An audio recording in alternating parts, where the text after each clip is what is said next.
My name is Easton LaChapelle, and I'm the founder and CEO of Unlimited Tomorrow. Unlimited Tomorrow's mission is to create advanced technology for a fraction of the cost at a global level.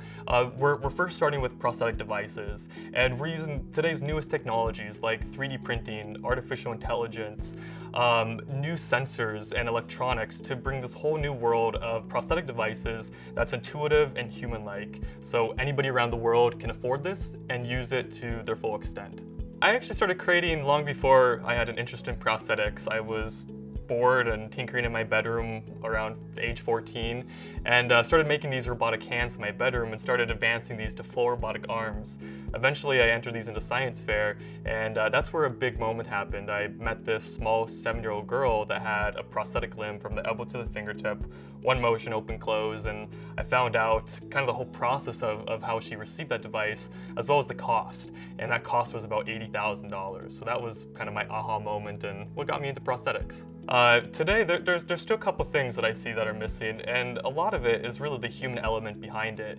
It's making it look organic and human-like, really matching the person as close as possible. And with 3D printing, it gives us the ability to make something customized and truly unique to that person. I started using SolidWorks probably when I was about 15 years old, and SolidWorks was a really amazing tool. When I think about creating, it's turning these rough ideas into reality, and you need a tool to go from what's in your head to maybe paper or to a 3D model. And for me, SolidWorks was the most intuitive process for that. It was extremely easy to learn, and like a lot of things, there's a lot of different ways that you can design a part. And so that gave me the ability to just explore and play around with SolidWorks until I kind of had a grasp on it. I actually taught myself SolidWorks. It was a lot of trial and error, making very, very simple parts, and then over time, started learning more and more features. As as new additions come out for SolidWorks, it allows us to use more features that kind of change our design philosophy in a way that we can do more and more with it as we learn. Something I'm really passionate about in design technology and using SolidWorks is optimizing our designs for additive manufacturing and really looking at how we can push the boundaries of design.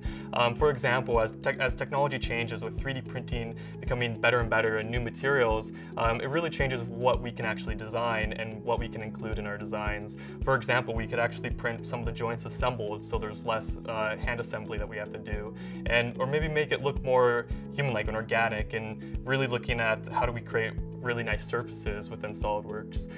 So there's a lot of tools that are coming out that really help us really push this design to the limits. So at Unlimited Tomorrow, we decided to create an IndieGoGo campaign called All Hands on Deck.